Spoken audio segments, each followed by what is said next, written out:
What is an ossuary, and how were they used in the 1st century AD? In today's episode, I will tell you about an archaeological artifact regarding the villain of the religious trial of Jesus, none other than Caiaphas. Stay tuned. Welcome to Faith Affirming Findings, a podcast dedicated to sharing with you the incredible discoveries from the field of biblical archaeology. These findings will strengthen your faith, affirm the historicity of Scripture, and provide you with unique insights into the culture and background of the Bible.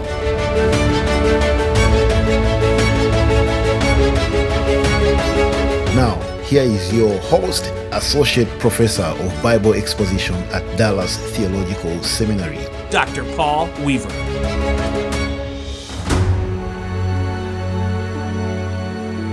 Caiaphas, as you know, was the high priest who led the religious trial of Jesus before the Sanhedrin. You can read this account in chapter 26 of Matthew's Gospel. He was the second most powerful person in all of Judea, second only to the prefect, Pontius Pilate, who we happened to discuss in last week's program.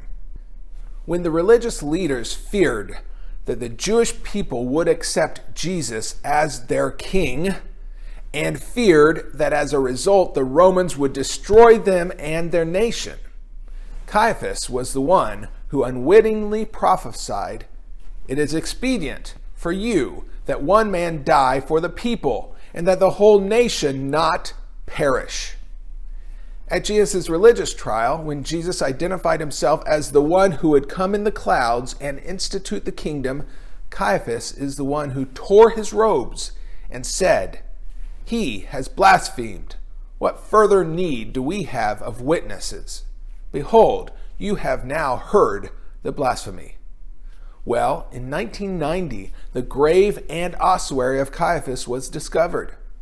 A construction effort was underway to build a water park in Jerusalem. During the excavation, a tractor fell through the roof of an ancient burial cave. It is apparent that the grave had been previously pilfered by grave robbers. Some of the bones were scattered, ossuaries were broken and smashed, and pottery was thrown all around. Fortunately, the southernmost tomb where the Caiaphas Ossuary resided was not discovered by the grave robbers. God's sovereign hand.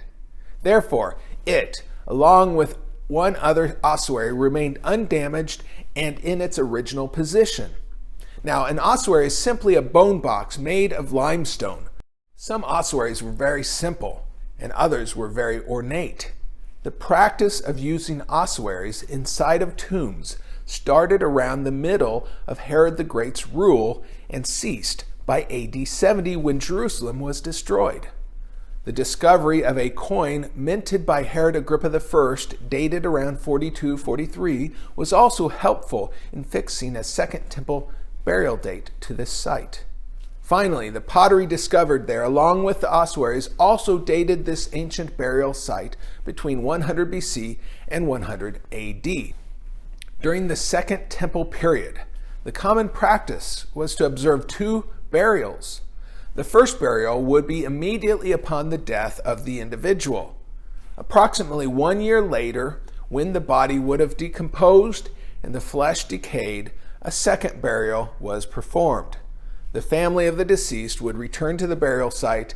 They would gather up the bones of their deceased loved ones and placed it in an ossuary. The final step was to take an iron nail and scratch the name of the dead loved one onto the side of the ossuary. One of the ossuaries discovered was large and ornate. The elaborate design indicated that the individual whose bones were in that bone box was wealthy and important. The design involved two large circles with a flower design in between. The two large circle patterns include 6 smaller circles in the shape of rosettas, 5 evenly distributed with one in the center of the 5. Some of these rosettas were painted orange. The lid was vaulted, decorated in a similar fashion, and painted orange as well. Certainly the remains of someone important were within it.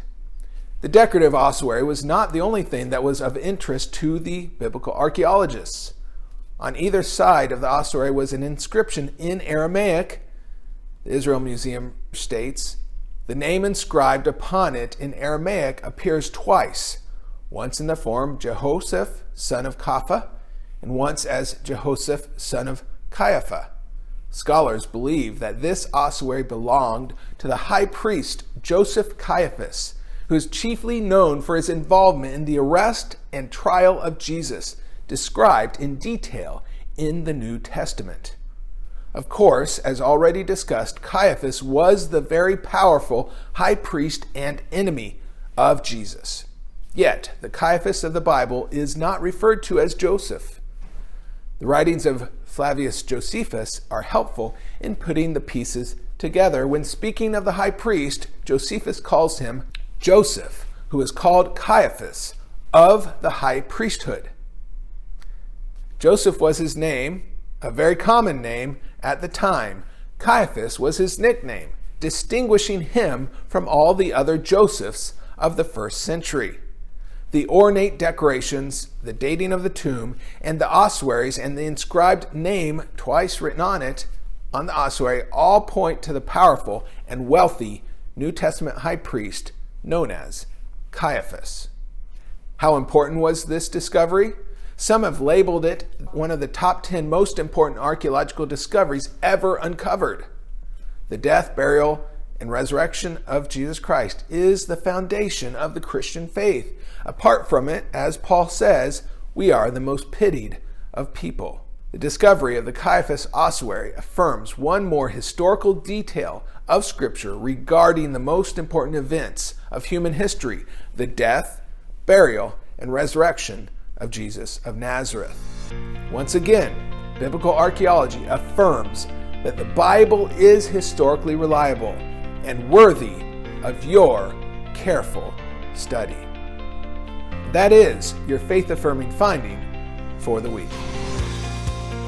Faith Affirming Findings podcast is a listener-supported podcast devoted to affirming your faith in the reliability of Scripture and illuminating your understanding of Scripture.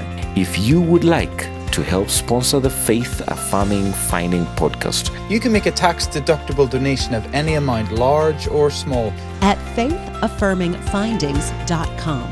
That's faithaffirmingfindings.com and click on the Give tab. We hope you'll join us again next week for another exciting Faith Affirming Finding.